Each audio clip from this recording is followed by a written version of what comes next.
అరే అన్వేష్, అసలు ఎవడురా నువ్వెంత, నీ బతికెంత, నీ స్థాయి ఎంత? పెద్ద పెద్ద రాళ్ళని వణికిస్తున్నావు. సినీ ఇండస్ట్రీని, పెద్ద పెద్ద యూట్యూబర్లని, పెద్ద పెద్ద తోపు ఇన్ఫ్లుయెన్సర్స్ని బయటకు కుంభకోళం చేస్తుంటావు నా ఫీలింగ్ అన్న. అంటే వాళ్ళ 10 లక్షలు సంపాదిస్తాను, ఒక 20 లక్షలు ఎట్లా అనమాట. కుక్కలు వాళ్ళు ఎక్కువ అయిపోయింది యూట్యూబ్లోనే అనుకున్నా. ఇక్కడ కూడా ఏంటి బ్రో అంత మాట అన్నావు? నాన్ వేషనల్ యొక్క ముఖ్యమైన మోటివ్ ఏంటంటే సింపుల్, ఏం లేదు. బెట్టింగ్ అండ్ గ్యాంబ్లింగ్ అనేది అసలు సొసైటీలో ఉండకూడదు. దానివల్ల చాలామంది చనిపోతున్నారు. చాలామంది యూత్ ఎఫెక్ట్ అయ్యి దాన్ని వాడి ఎంతో డబ్బులు పోగొట్టుకుని వాళ్ళ కుటుంబాలు రోడ్డున పడుతున్నాయి. At the end of the day వాళ్ళ కుటుంబం రోడ్డు పడి వాళ్ళు చచ్చిపోతున్నారు. దానివల్ల మనకి చాలా ఇబ్బందికరమైన విషయం. సో బెట్టింగ్ అండ్ గ్యాంబ్లింగ్ అనేది అసలు జరగకూడదు, దాన్ని చేసే వాళ్ళు ఉండకూడదు అనేది నాన్ వేషన్ అన్న యొక్క ముఖ్యమైన మోటివ్. సో దానికోసం ఆయన ఫైట్ చేస్తున్నాడు. ఇది ఆయన ముఖ్యమైన మోటివ్. సో ఫస్ట్ ఇది అర్థం చేసుకుందాం. అంటే ఏంటంటే బెట్టింగ్ అండ్ గ్యాంబ్లింగ్ చేయడం వల్ల మనీ అంటిపోతుంది. మనీ పోవడం వల్ల సో ఇండైరెక్ట్గా ఫ్యామిలీ మొత్తం ఎఫెక్ట్ అవుతుంది. That is very good thing. చాలా బాగా ఆలోచించావన్నా, నువ్వు చాలా దూరం ఆలోచించావు. నేను ఇంకా పావుల దగ్గర ఆగిపోయి ఉన్నాను అన్నమాట. చాలా చిన్న ఆలోచన ఉన్న వ్యక్తిని. నువ్వు చాలా దూరం ఆలోచించేసి ఎంత గొప్ప ఆలోచనని ముందుకు తీసుకెళ్ళి ఎంత పెద్ద రాళ్ళని వణికిస్తున్నావు. సినీ ఇండస్ట్రీని, పెద్ద పెద్ద యూట్యూబర్లని, పెద్ద తోపు ఇన్ఫ్లుయెన్సర్స్ని భయపెడుతున్నావు. అసలు వాళ్ళని అని బయట టాక్ అనమాట. So that was a good thing. నేను ఖచ్చితంగా నేను సపోర్ట్ చేస్తాను. బెట్టింగ్ అండ్ గ్యాంబ్లింగ్ వల్ల చాలామంది చనిపోతున్నారు, చాలామంది స్టూడెంట్స్ ఎఫెక్ట్ అవుతున్నారు. సో ఖచ్చితంగా I'm supporting you. Betting and gambling అనేది మన ఇండియన్ గవర్నమెంట్ కూడా బ్యాన్ చేసింది. సో అది చేయడం తప్పు అండ్ నువ్వు దాన్ని నిలదీస్తున్నావు. That was very good thing. నేను సపోర్ట్ చేస్తున్నా ఈ విషయంలో. దేన్ని నిన్ను సపోర్ట్ చేయట్లా. బెట్టింగ్ అండ్ గ్యాంబ్లింగ్ చేయటం అనేది తప్పు అని చెప్తున్నావు కదా, ఆ విషయాన్ని సపోర్ట్ చేస్తున్నా, నిన్ను సపోర్ట్ చేయట్లా. అది అర్థం చేసుకోండి. సో ఇప్పుడు మెయిన్ మ్యాటర్లోకి వెళ్దాం. అంటే నేను మాట్లాడాలనుకున్నది, బయట అనుకున్నది కాదు, నేను మాట్లాడాలనుకున్నది. సో మొత్తం బాగానే ఉంది, కానీ నువ్వు వాడే లాంగ్వేజ్ ఏంటన్నా నాకు అర్థం కాదు అసలు. నువ్వు అరే అన్వేష్, అసలు ఎవడురా నువ్వెంత, నీ బతికెంత, నీ స్థాయి ఎంత? నువ్వెవడి వేరే వాళ్ళని తిట్టడానికి? నీకే రైట్ ఉంది అంటే ఎలా ఉంది బ్రో? చాలా కాలుతుంది కదా. నువ్వు ఇఫ్ ఇన్ కేస్ ఈ వీడియో చూస్తే నీకు కాలుతుంది అనమాట. ఎందుకంటే నువ్వు అంత పెద్ద యూట్యూబర్ అని నీకు తెలుసు. సో నిన్ను ఒక పిల్ల యూట్యూబర్ ఇష్టపడుతున్నారని చెప్పి నీకు బాధ చేస్తుందా లేదా?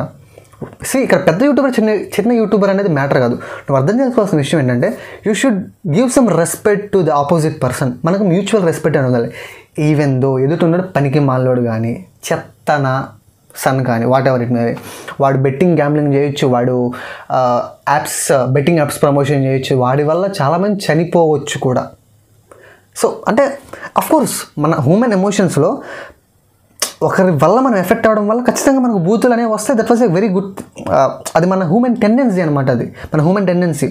బట్ నువ్వు ఒక పబ్లిక్ ప్లాట్ఫామ్లో, ఒక పబ్లిక్ డొమైన్లో మాట్లాడుతున్నప్పుడు ఇంతమందిని ఇన్ఫ్లుయెన్స్ చేయగలిగే పొజిషన్లో ఉన్నప్పుడు ఖచ్చితంగా నీ నోరు, నీ మైండ్ నీ కంట్రోల్లో ఉండాలి. ఎలాగైతే ఇప్పుడు నేను అన్వేష్ అన్న ఇనిషియల్గా మాట్లాడాను, ఇప్పటి నుంచి అన్వేష్ అన్నానే మాట్లాడతా. కోఆర్డినేషన్ చెప్పుకోవడానికి దేశాలు తిరిగాను, ప్రపంచం మొత్తం తిరిగాను, ఆ దేశంకి వెళ్ళా ఈ దేశంకి వెళ్ళా కాదు.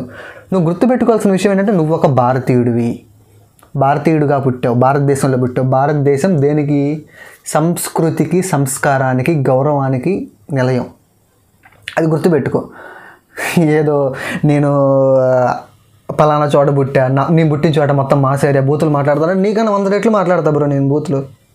ఇంకా నువ్వేంది ఏదో తత్తు అని చెప్పేసి ఏదో అర్థం కాని భాషలో సగం మింగుతూ మాట్లాడతావు. నేను ఈ వీడియోస్ ఎక్కువ ఏం చూడలేదులే, ఏదో ఈ చెత్త నువ్వు ఇది స్టార్ట్ చేసావు కదా, ఈ ఇన్ఫ్లుయెన్సర్ మీద పడి ఆడటం. సో ఇది ఇప్పుడే నేను చూడడం. నేను దేవుడు దయ వల్ల ఇప్పుడు దాకా నేను ఏ వీడియో చూడాల, రీసెంట్ ఈ బెట్టింగ్ అండ్ గ్యాంబ్లింగ్ వీడియోస్ మాత్రమే చూశాను. దాంట్లో కూడా ఏంది అసలు ఈ వీడియోలు ఎడచొస్తున్నారు కొంతమంది అని అనిపించింది. ఓకే, దట్స్ మై పర్సనల్ నాకు అనిపించింది అనమాట. So whatever it may be, నువ్వు అర్థం చేస్తున్న విషయం ఏంటంటే you are an Indian and you should respect to the other person even though if he makes so mistakes. And ఇంకో విషయం ఏంటంటే బూతులు నేను పనికిమాలిన ఏరియాలో పనికిమాలిన మాట్లాడతానంటే కుదరదు అనమాట. చెప్పా కదా నాకు ఇంగ్లీష్ వచ్చి, ఇప్పుడు మాట్లాడా కదా, so that I can speak in English. నాకు చాలా స్పష్టంగా తెలుగు కూడా మాట్లాడగలను. ఈవెన్ మై హిందీ మేబీ బాత్ కర్తా హూ, బాత్ తోడా అంటే మాట్లాడతా. బూతులు అయితే ఖచ్చితంగా వస్తాయి కదా, సో మాట్లాడతాను అనమాట. కాబట్టి you should keep your mind and tongue in control. And దీంట్లోనే నువ్వు కాంట్రవర్సీలో పడిపోయావు అనమాట. ఏదంటే విఆర్ రాజా అన్నని వాళ్ళ మదర్ని తిట్టావు. I don't get the point. ఎందుకు నువ్వు ఒక గుడ్ థింగ్కి ప్రొటెస్ట్ చేస్తున్నప్పుడు you should be on that point. ఆ పాయింట్ మీద ఉండాలి. ఏదో నోటుకు వచ్చినట్టు మాట్లాడుతూ వెళ్ళిపోయి అమ్మల దగ్గరికి ఎందుకు వెళ్ళావు నాకు అసలు అర్థం కదా. అఫ్కోర్స్ నీ సబ్స్క్రైబర్స్ అండ్ చాలామంది యూట్యూబర్స్ అండ్ మీమర్స్ దీన్ని క్వశ్చన్ చేశారు. దీనికి నీకు చాలా నెగిటివిటీ వచ్చింది. వెంటనే నువ్వేదో బాగుపడిపోయి నేర్చేసేసుకొని ఒక వినాయకుడు బొమ్మ తెచ్చేసి ఇక్కడ సైట్ మీద పెట్టేసేసి నేను బొమ్మ ఉంటే తప్ప మాట్లాడలేదని చెప్పి మంచి కౌంటర్ కొట్టావు. కోహ్లీ కన్నా గొప్ప కౌంటర్ కొట్టావు. దట్ వాజ్ వాళ్ళు నమ్మేశారు పాపం సబ్స్క్రైబర్స్. అంటే వాళ్ళని సబ్స్క్రైబర్స్ ఎప్పటి నుంచో ఫాలో అవుతున్నారు కాబట్టి వాళ్ళని నమ్మేశారు. బట్ ఒక ఫ్యాట్స్ యూట్యూబర్గా సైకాలజీ కొన్ని బుక్స్ చదివాను. అంటే 2 1 అంతే. మాత్రం దాని ప్రకారం నేను చెప్తున్నా ఏంటంటే సొల్లే నువ్వు చెప్పింది. అంటే కొన్ని రోజులు మాత్రమే ఉంటావు, తర్వాత ఏముండదు అన్న విషయం నాకు తెలుసు. ఎందుకంటే ఒకటికి బూతులు అలవాటు అయిపోయిన వాడు ఎలాంటి వాడు అంటే సిగరెట్ మందు అలవాటు ఉన్నవాడే. అది ఎలా మానుకోలేమో మందు అయిన సిగరెట్, ఈ బూతులు కూడా అలా మాట్లాడలేము. నువ్వు ఫర్దర్గా నీకు వచ్చేస్తాయి. నేను ఖచ్చితంగా గ్యారంటీ ఇస్తాను. అది స్పష్టంగా చెప్తున్నాను అనమాట. సో కొంచెం లాంగ్వేజ్ కంట్రోల్లో పెట్టుకోన్నా. బాడీ లాంగ్వేజ్ అండ్ ఇది కూడా కొంచెం కంట్రోల్లో ఉంటే నీ మాటకి గౌరవం ఉంటుంది. Okay yeah. అండ్ ఇంకో విషయం, నువ్వు కూడా ఈ బెట్టింగ్ అండ్ గ్యాంబ్లింగ్ చేసే వాళ్ళు 10 రూపాయలు వేస్తే నువ్వు వాళ్ళ మీద పడి అడగడం వల్ల ఒక 20 రూపాయల దాకా కుంభకోణం చేస్తుంటావు నా ఫీలింగ్ అన్న. అంటే వాళ్ళ 10 లక్షలు సంపాదిస్తే నువ్వు ఒక 20 లక్షలు ఎట్లా అనమాట. అంటే జస్ట్ మై థాట్ నాకు అనిపిస్తుంది. విత్ ప్రూఫ్స్ చెప్తా ఫర్దర్ వీడియోస్లో ఖచ్చితంగా చెప్తా. ఇది మాత్రం నేను ఇక్కడ ఆపను. అండ్ ఖచ్చితంగా నువ్వు వాళ్ళ మీద చేసుకుంటూ వెళ్ళిపో.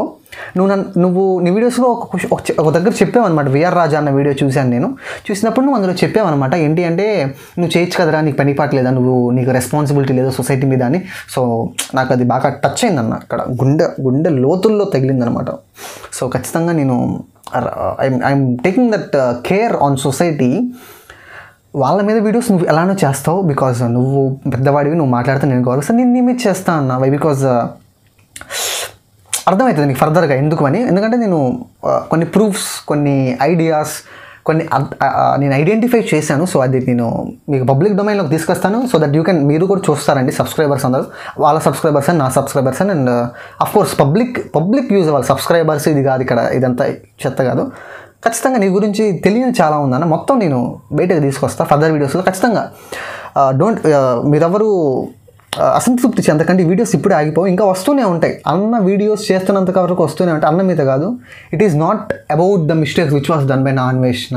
It was about the mistakes which was done by the society and that has been affecting to the youth growth of India or Telugu states. అంటే ఇంగ్లీష్లో చెప్పిన అర్థం కాకపోతే సింపుల్గా ఏంటంటే యువత ఎదుగుదలకు అడ్డమవుతున్న పనికి మాలిన ఈ ఎక్స్టర్నల్ థింగ్స్ ఏవైతే ఉన్నాయో వాటి మీద పోరాటం.